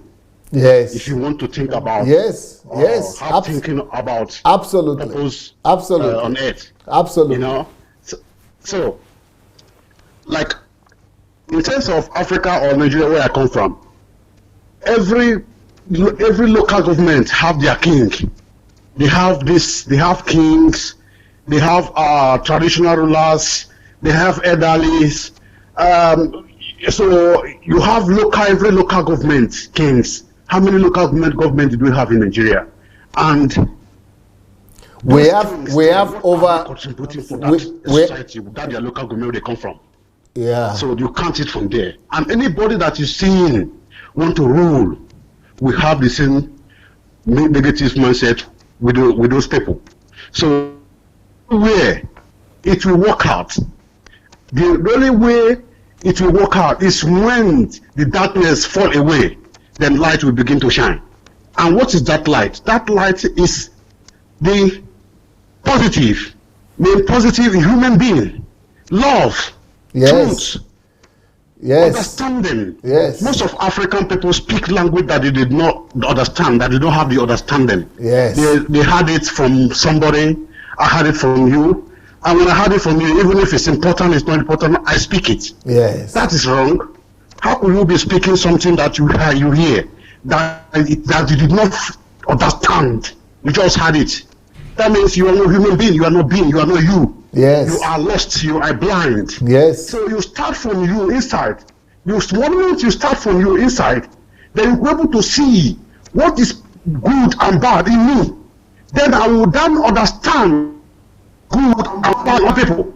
Then with that understanding of good, you begin to use it to go with people because you are seeing you wherever you go. Seeing people, seeing other people is the meaning that I'm seeing myself. Yes. What makes you different? So everything started from the negative aspect of it, which is the king, the traditionalists. They put law, you disobey law because I have my own law that guides me because I'm king. Yes. So who is ruling?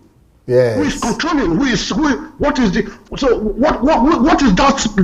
The purpose being there as a child of God or son of God or daughter of God? What is purpose being there? You allow people that are blind in the name of. If you look all over the world, you could see that the reason, the moment that negative aspect, which is the king, because they call them king, those king in the Western world. The moment they cast all those people out is when they begin to see light. You can only crush evil and begin to see what? Light. Without, if you are living with means of evil, you are light. One, you could perform by opposing what you do and what you speak. But the people that are there, do they have that understanding? Do they have that understanding? So, what I'm saying is this. The simple thing, Nigeria have problem today is because of their way living. Because of because they live accidentally, because they disappoint, they disobey their God, the creator of the earth. That is the reason why they are blind. And now he's telling them, this is the way you want to do it. It's about to come to me. When you come to me, say, ask me, I will tell you. Come to me. Come to me, give me your heart. I made you. Then when you ask me, I will tell you who you are. I will tell you why you are here. I will give you that peace, what you want. I give you peace. When you have peace, you have all. Then all it's about kingdom. You will have this kingdom, you will have that reign in you by giving you peace.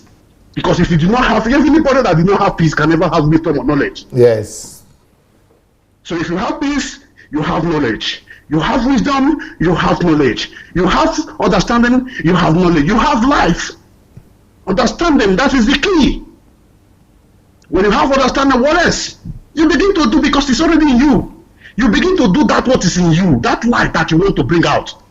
You bring it out. Brilliant. And people begin to see it. Brilliant. And begin to even to share to people. We do not come here for nothing. Because we come here as a tools of our Almighty Creator, the owner of where we are living. Yes. Some people do not know where we are. They don't even know how we are on the earth. They don't know the place that we are time. That the moment the world is clocking, it's still turning, that our time is turning at the same time. God, if the Creator made us as what we just need is for you to believe Him. Just believe me, accept me, that's all. You begin to see life. So, Dr. DSA, thank you so much again. Good job, I will begin to patronize. Each time I have enough time, I contribute what I have. But I know that I have seeking my Creator, I found my Creator. And that is all what I come to do on earth. And we use that Creator I will use that He that is in me, that Creator is in me, I will use that creator to go and create, because he created me for me to create. That is one of here. Amazing. So thank you very much. Good job. Good job, Wilson. Bye-bye. Beautiful. Thank you. Thank you for your contribution. Yes, well, that's it. We have to become human beings. I think that's We've got to train our people. Yes. We've got to nurture the nation. The nation is not being nurtured. Yes. And if it's going to be nurtured, then we'll become humans. They will not be nurtured to become humans. Yep. Well, our dear viewers, thank you for being with us today. This is Fixing Nigeria, and that's what you get by tuning to today's show. We're talking about Nigeria, we're talking about the vices that are present in Nigeria, but we're not just talking about it like most media houses do in Nigeria, just talking and just talking about the problems. But we are analyzing these vices, we're dissecting them, going to their root causes, and preferring solutions to them. Last week we talked about the African time syndrome. Today we successfully spoke about the party culture and this money spraying custom in Nigeria. Next week we'll be talking about the entertainment craze, and it's going to be another discussion and another analysis and another solution-oriented talk on why we must declare war against the entertainment craze in Nigeria. We just have to fight against it. It's ravaging the whole nation, and the youth now don't have any other thing to do than just to come up with some entertainment things. They are doing skits, just a lot of crazy stuff that is happening right now. So join us next week Friday, same time, 7 p.m. Ukraine time. That is 6 p.m. Nigerian time, 5 p.m. UK time, for another episode on Fixing Nigeria. I'm your host, Anu Ojo, and Dr. Sunday will be giving his final words. Well, we are trying our best, but it's like we are making, the more we try, the more enemies we make. But I'm just hoping that God will allow me to go back to Nigeria. And if I go back, because people are saying we are talking, I know exactly the system, the strategies, and the schemes that we have developed to make sure that these things we are talking about, we are not just talking about. I will undertake the process of doing them myself, together with my team. And we are working on that to be able to go to Nigeria and do this. But before then, we don't just want to keep these things to ourselves. We want to enlighten the world, our people, so that everybody could begin to do something from where they are. And don't just wait for us to come, but let everybody begin to, we are bringing awareness. And that awareness should lead to awakening. And but if it will not even happen in our lifetime, let's say I never go to Nigeria, and let's say this would never, nobody will ever take us serious. Well, I hope that these materials will remain. And if they remain, they will get into the hands of the next generation of people. And we hope that at least one person in the generation will understand, what is this man trying to say? What am I trying to convey? I'm not trying to humiliate my people. I'm not trying to disgrace my people. But I'm trying to make us the best of people, the best that we could be. You don't become the best by yourself automatically.